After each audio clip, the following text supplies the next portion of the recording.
सवाल नंबर पहिरियों, ताइफ़ जे माण्हुनि पाण सल्लल्लाहु अलैहि वसल्लम सां कहिड़ो सलूक कयो?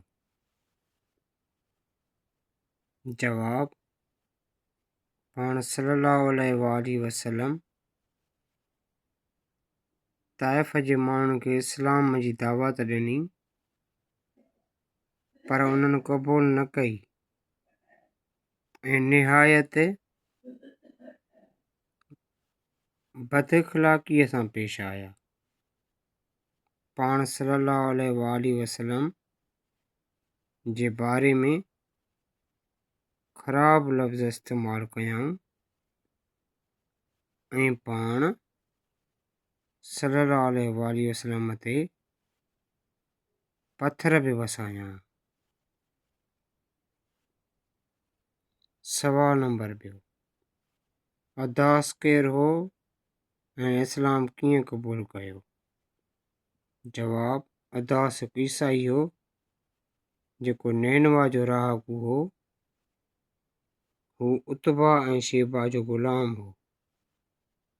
पाण सल्लल्लाहु अलैहि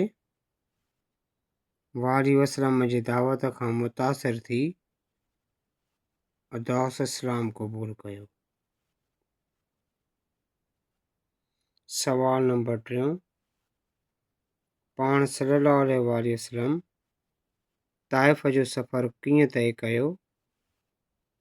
जवाब: पाण सल्लल्लाहु अलैहि वसल्लम ताइफ़ जो सफ़र पंध तय कयो, यानी पैदल तय कयो। सवाल नंबर चौथों, बाग़ किथे वाक़िअ हो?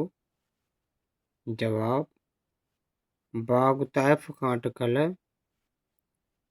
5 मीलनि जे फ़ासिले ते हो। सवाल नंबर 5, नबी करीम सल्लल्लाहु अलैहि वसल्लम हज़रत जिब्राईल अलैहिस्सलाम खे कहिड़ो जवाबु ॾिनो? जवाब: पाण सल्लल्लाहु अलैहि वसल्लम फरमायो, न, बल्कि मूंखे उमेद आहे त अल्लाह ताला उन्हनि जे नस्ल में अहिड़ा माण्हू पैदा कंदो जेकी सिर्फ़ु हिकु ख़ुदा जी इबादत कंदा ऐं उन सां गॾु कंहिंखे शरीक न कंदा।